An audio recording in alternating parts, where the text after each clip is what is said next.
Hi, I'm Joe, and here are 4 ways I improved my terrible credit score. At 18 years old without a steady income, my credit score was terrible, and here are 4 steps I took to improve it. First and foremost, you want to download ClearScore. It will help you with all these tips and give you way more. I'm not sponsored, it's just a really good app. Now, the first thing I did when I turned 18 was signed up onto the Electoral Role.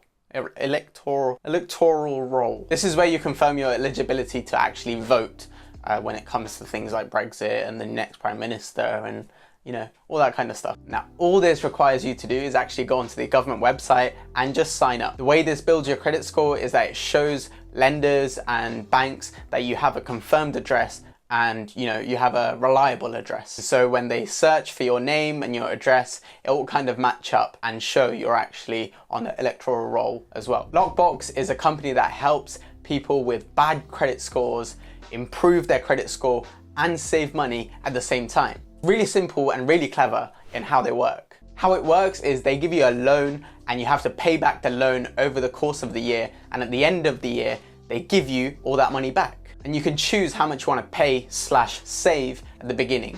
For example, I chose the loan amount for £360, which meant I had to pay £30 a month for 12 months. After the 12 months, Lockbox gave me the £360 back that I had paid as savings. Now, this improves your credit score because it shows lenders that you can repay a loan, which is credit, responsibly and on time. They do it in a way that on your credit report, it looks like a loan that you've repaid, which makes you more responsible, but in actual fact, it's not a loan.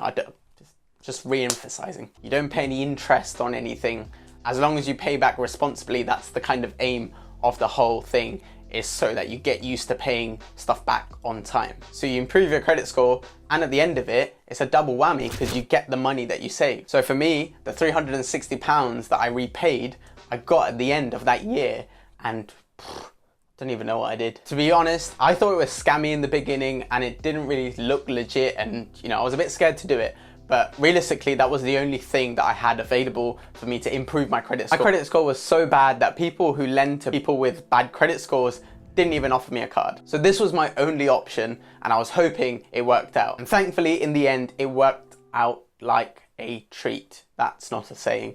It worked like a treat. So I would recommend doing it if you want to improve your credit score and you don't really have any other options because you're just starting out. Now, the next thing I'd do is try and get a phone contract. If you're eligible, then I'd recommend getting a SIM only or a phone contract. This is something you're likely going to be paying anyway, and if you're doing it via pay-as-you-go or some other kind of do-it-as-you-go model, I guess that's all pay-as-you-go model, then you might as well just get this on contract and improve your credit score while you do it. Because a phone contract is essentially a form of credit and a form of loan, because they give you the phone and they expect you to repay that £33 or £40, whatever it is, every single month until your contract runs out. And if you can do it reliably, then obviously that's good. Thing is, you can get a phone and a SIM together in one contract, or if you want to keep it cheap, you can also just get a SIM contract for as low as just £5 a month. And usually the SIM contracts you can get for a year, whereas the phone plus SIM contracts are usually between 2 to 3 years. Also, if you've already got a phone that you've paid for outright,